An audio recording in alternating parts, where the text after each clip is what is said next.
Mare, pare. Nahuli kasi sa akto nitong si Ronald, ang live-in partner niya na si Nina na may ibang kinakalantari. Pero ang mismong kalandian pala ni Nina ay si pare. Pare, musta? Si Mare. Ang masaklap pa, siya na lang daw ngayon ang nagtataguyod sa kanila nag-iisang anak ni Nina.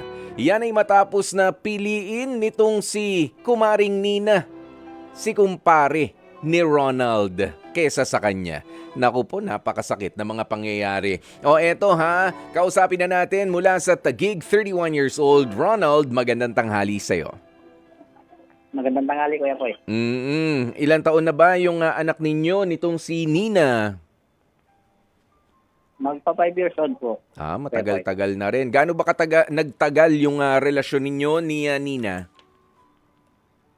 5 years din po. Mahigit. Ayun yun. O, tapos live-in kayo ha? Magkasama kayo sa bahay talaga. Mulat sa pool. Tama ba? Opo. Oo, Opo, sa tama. loob ng 5 years na yun. Itong si kumpare, saan ba galing itong si pare? Ito ba ay dati mo ng kaibigan o naging kaibigan na lang nung nung magkakilala na rin kayo, nagsasama na kayo nitong si Nina? Nagkakilala lang po kami ni pare nung nagkasama po kami sa trabaho. Pinasok po ako ng asawa ko. Ng asawa ko. Ipinasok ka ng asawa mo? Nakatrabaho po doon sa kanila. Oo. Taga saan ba itong si pare? Malapit sa inyo? O kakilala ito ni Nina? Nagkakilala din po sila sa trabaho. Po. Sa trabaho. Pero taga dito rin po sa amin. Malapit-lapit lang. So, papaanong nagsimula yan? Wala ka bang wala ka bang naramdaman nung una na itong si Nina at si pare ay merong ginagawang himala sa likod mo? Noong una, Kuya Poy, hindi ko halata. Inaaya ko lang sila kasi magkatrabaho, normal lang sa magkatrabaho, laging magkausap. Oo. Patagal parang napapansin ko na mas sobrang close po nila. Yung parang sobrang nasa basta lang magkatrabaho. Oh, ano na yung mga kakaiba na pansin mo? Mas magkausap na sila kaysa sa'yo? Parang ganun, Kuya Boy. Pagka sa iba po ako naka-duty, sila, parang lagi sila. Tamad na ako kausapin. Chat, text. Oo. Parang walang gana sa akin. Pag silang dalawa magkasama sa trabaho, sa duty. Sagot agad? Opo. Okay. Ibig ko lang sabihin, din, sandali, Ronald, ibig sabihin, ikaw, si Nina, at si pare, na sa isang trabaho? Opo, mag-aisang trabaho. Pero tatlong grocery po yun. Iba-iba lang ang duty. Okay. Magkakaiba lang ng oras ang duty, pero kadalasan, yung binabanggit mo, sila yung magkasabay sa duty ng schedule. Lagi sabay pumasok, sabay umuwi. Kasi nga, taga dyan din si pare. Opo. Kumbaga, nung una, nakatulong siya para sa inyo ni Nina, tama? Para magkaroon ng trabaho dahil may anak na kayo nun. Meron na. Meron na. Di salamat. Meron ng pantustos dun sa bata. Nga lang, sabi mo nga, nag-iiba na yung turingan nila. Pagka magkasama, ikaw ay iba ang schedule mo, hindi ka na masagot sa chat. Busy. Pero kapag kapag on ordinary days, parang wala na ring sa'yo, ganang kausap ka. Opo, parang ganun. Pang ilang taon yun sa pagsasama ninyo? Noon naramdaman mo? Nitong last year na rin, Kuya Boy. So, ika-4 na taon, ayan na, medyo talagang bumibitaw na. Ano yung malaking pagbabago na napansin mo na teka lang, iba na talaga to eh. Yung pakiramdam ko, parang totoo na eh. Ano yung pinaka nag-iba, lalo na kay Nina? Para syempre, sa kapakanan din naman ng mga nakakaranas o sa mga nagdududa na ganito rin yung partner nila sa ngayon, sa mga nakikinig sa atin. Ayan, Kuya po, yung una-una yung nagbago sa kanya, yung pagiging cold niya sa akin. Lalo pag magkasama kami, parang ayaw na niya ako katabi, ayaw na niya ako kausap, parang nandidiri naman. Na, Parang ganun sa akin. naiirita na sa'yo, parang ganyan. Opo. Oo. Laging mainit ang ulo niya. Laging mainit ang ulo niya sa akin. Oo. Pero Wala kung man akong pinagawa. Pag nakikita niya ako, parang ang init na ulo niya. naaasiwa, ganun. Oh, parang Oo. ganun, Kuya Koy. Oo, Parang ayaw na niya ako makita. ayun nga, sabi mo pa nga kanina, no? Ano yun, para nandidiri. Ayan, naaasiwa na ako sa Opo. mukha mo. Ayaw na talaga. Alam mo yun, parang ayaw na ayaw na. Nga lang, dito may binanggit ka rin na ikaw na ang mag-isa na nagtataguyod sa anak ninyo. Kumusta rin yung naging pagturing nitong si pagtrato ni Nina nung ganyan na yung trato niya sa'yo? Ganun na rin doon sa bata? Parang wala na rin, bahala ka na dyan. Bahala na kayong mag-ama. Ganun ba? Hindi naman po. Kung bagat, parang ano siya, dear na niya, dami niyang dadahilan. Sabi ko, wala, day off mo ngayon. Ano mo naman yung anak mo? Baka gusto mong sunduin, ipasyal, ganun. Mm-mm. Lagi siyang may reason. Masama daw pakiramdam, may lakad daw siya. Oh, Ano? may lakad, pero hindi mo pwedeng malaman kung saan yung lakad. Opo. Ayun na. Samantalang dati, kapag ka may lakad, sasabihin, pupunta lang ako kay nanay, pupunta lang ako sa mag-grocery lang ako, kahit sa grocery tayo nagtatrabaho. Para maiba naman. 'Di ba? Oo. Ngayon, Opo, lagi updated. Ngayon, hindi na. wala na. Oo, talagang mararamdaman mo yung yung pag-drift apart talaga ng karelasyon mo o yung paglayo ng kalooban. Pero meron ka bang mga ginawa naman, Ronald, para maano pa sana, ma-save yung relationship ninyo? Meron pa? Meron pa, Kuya Koy. Nung isa pa, nung nalaman ko sila, na-confirm ko na sila, nag-stay pa rin ako, Kuya Koy. Sabi ko, baka sakaling bumalik siya sa akin, kahit nahuli ko sila. Oo. At papaano mo nga sila nahuli? Ano po, nung una, tamang duda lang ako, nahalata ko lang, napansin. Madalas po kasi nagkakano kami kapag day off, yung nagkakainuman. Minsan sa bahay ko, minsan sa bahay nila, ganun. Kami magkakasama. Kapag nalalasing po, nag-iiba na yung dalawa. Parang ang sobrang close na close. Tapos, yung titigan, lagi magkatitig. Nagkakalimutan na nandun ka pala. Opo. Parang naitsapera ako. Nandito pala yung ka-live-in ko. At yung isa naman, nandito pala yung kumpare ko. Lumalakas na loob. Kumbaga parang kainuman namin yung, pasensya na po sa term, kainuman namin yung iniiputan namin sa puwet. Sa ulo pala. Sa ulo. 'Di ba? Para nakakayabang pa. Ayun na. So, nangyari na ang umamin ba agad sa'yo itong si Nina? Hindi po umamin. Sabi niya, wala lang daw yun. Hanggang sa nakailang ulit kami inuman, talagang iba na. Nakikiramdam ka pa rin talaga. Opo. Uminit na yung ulo ko. Nagsabi ko sana, kung sino dito yung karelasyon ng asawa ko, nabi ko, suntukan na lang. Ganun ako sa inuman, Kuya Boy. Oo. Tahimik sila lahat, tapos niyaya niya ako umuwi. Oo. Sa bahay kami. Hindi naman kayo nagkasakitan. Hindi po, Kuya Boy. Kinumpronta ko na sila. Okay. Kasi iba na talaga yung, sinabi ko, ibang-iba na kayong dalawa pansin ko . Hindi talaga tama. Okay. At? Nung sabay.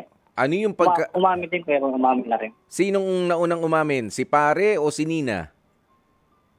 Si Nina. Si Nina. At gano'n na sila katagal? Muling sabi niya sa akin, 1 year na daw. 1 year na daw, Kuya Boy. Ikaw talaga, naka 1 year na. Sana kamo sinabi mo sa akin na nabati ko naman kayo ng happy anniversary ni pare. 'Di ba?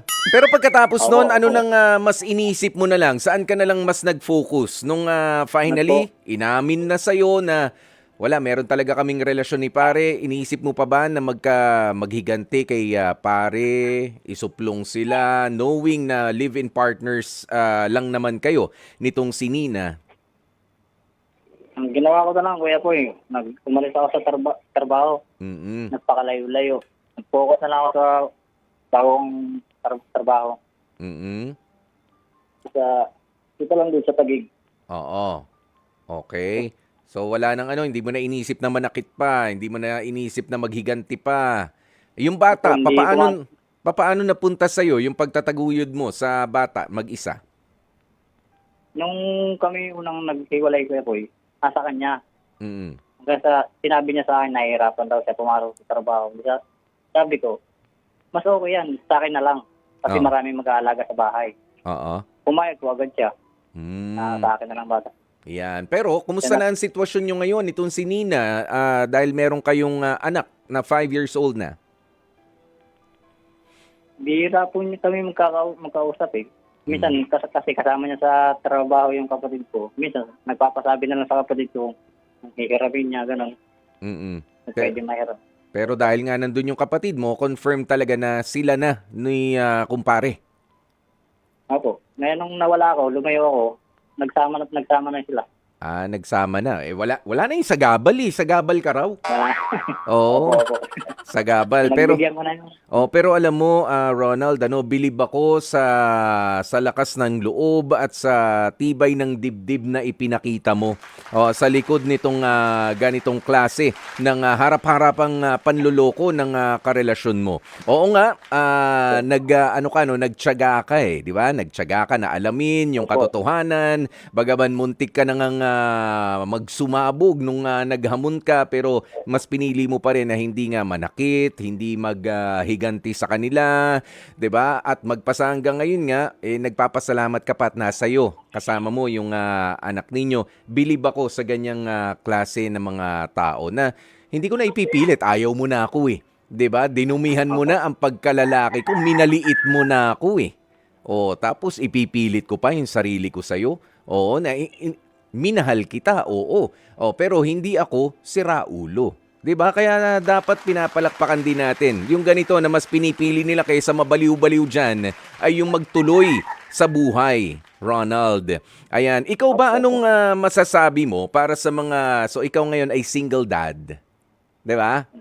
Oo, single dad ka na ngayon. Ano ang masasabi mo sa mga katulad mong mga kalalakihan? Bihirang-bihira kasi yung mga nakakausap natin na ganito, no? Usually mga single mother, ganyan. O yung single father naman, single dad. Ano yung masasabi mo para lumakas ang loob nila sa mga pagsubok, lalo na to iniwanan ng karelasyon? Sige nga, Ronald. Sa anak ko, gusto kong gawin din lang yung ginawa ko na gawing inspirasyon yung anak ko para maka-move on. Tapos, yun, focus sa trabaho, focus sa anak, hanggang sa makalimot. Mm. Hanggang sa makalimot. At ang importante pa, Ronald, maidagdag ko lang yung matuto ka na.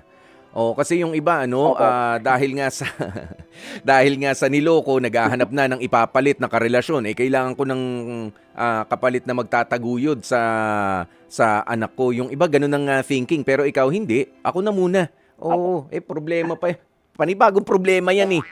Ito na muna, ayusin ko muna yung sarili ko. Ngayon ba meron ka ng karelasyon? Meron na, Kuya Poy. Meron na.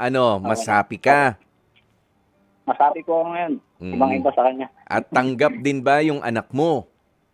Opo, Kuya Poy, tanggap na tanggap. Yan. Alam mo, meron nakikinig sa atin, no? 50 years old, si Tito John ng Quezon City. Meron siyang komento, reaksyon sa pinag-usapan natin. Eto, kausapin natin. Tito John, ano ba masasabi mo dito sa kwento ni Ronald? Kung ako dyan, hayaan mo na lang yung asawa niya. Hinayaan na. Ang asikasuhin mo na lang yung anak at para yung kinabukasan ng bata na lang ang niya. Doon na ang focus. Hayaan mo na yung mga ganyan, walang kwenta. Ngayon. Tito John, dyan sa pagsasabi mo niya, ikaw ba nakaranas ka ng ganito o hindi naman? Hindi pa naman. At wag naman sana. Wag naman sana. Na maranasan yung ganyan. Dapat. Wag naman sana. Ayan. Alam mo, Tito Jan, kahit nga minsan, kahit anong ingat mo, at kahit gaano ka ka-concern doon sa pagmamahal mo sa isang tao, kapag ka lalayo sa'yo, lalayo eh. Kahit yakapin mo yan, palayo yan eh. 'Di ba? Papunta sa yakap ng iba yan, hindi para sa'yo, pag ayaw ka na. pagka gano'n, pagka ayaw na, huwag na ipilit. Masakit. Masakit pagka pinilit. Masakit sa dibdib yan. Tito John, maraming salamat sa pagtawag, ha? Okay, thank you. Iyon, Ronald. Ayan ha, ilan lamang yan sa mga komento. Ito, sabi ni, sabi ni Josmenda Padin, pagka bumalik sa'yo, yung live-in partner mo, huwag mo nang balikan. Kahit ano pang hingi ng tawad sa'yo, huwag mo nang pagbigyan. Huwag mo nang uling pagbigyan, uulit-ulitin lang niya ang ginawa niya sa'yo. Nag-attempt ba itong si Nina na bumalik sa piling mo, Ronald? Ngayon po, nagte-text po siya sa akin. Ano tinetext? Nangangamusta. Parang ganun, Kuya Boy. Musta? Pautang? Ganon? Bikini man? Kumusta lang? Kumusta lang? Wala namang balikan na tayo. Walang ganon. Tinatanong ko ako kailan ako uuwi sa amin. Yan. Sabi ni Marites Intia, saludo ako sa iyo, Ronald. Tuloy lang ang buhay. O, di ba? Kaya naman sa pagkakataong ito, Ronald, hihingan din kita naman ng mensahe para sa nag-iisa mong anak na naging inspirasyon mo. At naging motivation talaga kung papaano makaka-move on sa isang dagok ng buhay na iniwanan ka ng ganun na lamang ng partner mo at tila ba ipinahiya pa sa harap ng iba ninyong mga kakilala na harap-harapan ka na palang niloloko. Ano ang message mo para dito sa anak mo? Go ahead, Ronald. Para sa akin, anak, huwag mo na hanapin yung wala. At dito naman ako. Kaya ko mag-isa, kaya kita itabuyod. Hanggang makakaya ko, lahat gagawin ko para sa'yo. Mahal na mahal kita. Kailan kaya po, naiiyak ako. Okay lang na umiyak. Alam mo, Father's Day sa Sunday eh. Lisensyado yata tayong umiyak. Happy Father's Day sa'yo ha, Ronald. Thank you, Kuya Boy. Happy Father's Day. Oo, at sigurado ako naging inspirasyon ka para doon sa iba na medyo naliligaw. Ano bang gagawin sa buhay? Iniwanan ako ng partner ko. Meron na kaming anak. 'Di ba? Meron ng responsibilidad. Mahal ko pa siya pero ayaw niya na sa akin. Yan yung mga ganyan. Pero sa tingin ko, naging inspirasyon ka para sa marami nating mga nakikinig. Ronald, maraming salamat sa iyo.